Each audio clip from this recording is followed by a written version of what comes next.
এবং তৎপরবর্তী সময়ে বাংলাদেশে কি হয়েছিল, তারা মনে করছে যে তারা জাস্ট আওয়ামী লীগের রেখে যাওয়া আসনে বসে যাবে এবং এভাবেই দেশ চলতে থাকবে।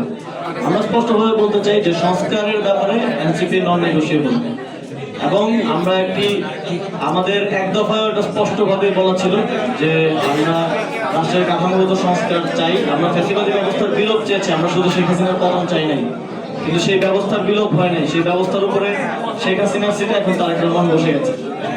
তো আমাদের এই লড়াইটা চালিয়ে যেতে হবে সামনের দিনে, সেজন্য আমাদের প্রয়োজন শক্তিশালী সংগঠন, এবং একই সাথে আমরা নগরে রাজনৈতিক কর্মসূচির পাশাপাশি নগরের বিভিন্ন নাগরিক সুবিধা, জনগণের সুবিধা অসুবিধা নিয়ে তাদের কোশ্চেনগুলো ডিল করা। এখানে আমাদের জাতীয় যুবশক্তি নেতৃবৃন্দ আছেন, নগরের ইউথদের একটা চ্যালেঞ্জ হচ্ছে এমপ্লয়মেন্ট থেকে শুরু করে অনেকগুলো চ্যালেঞ্জ আছে। এই পলিসিগত জায়গা থেকেও কাজগুলো, আলোচনাগুলো, ইন্টারাকশনগুলো নগরবাসীর সাথে আমাদের নিয়মিত করতে হবে।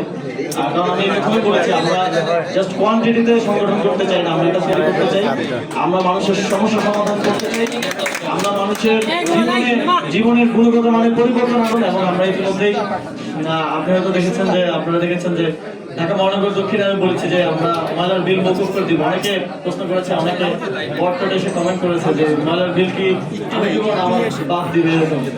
তো এটা পৃথিবীতে নজির আছে, তার প্রথম আমরা বলছি এমন না।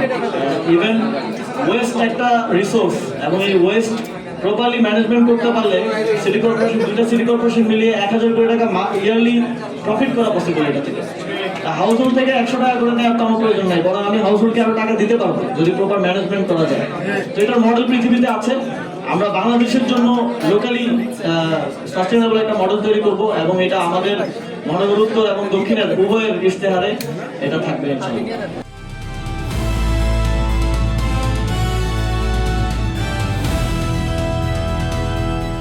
দিনাজপুর টিভি, মানুষের জীবনের কথা বলে।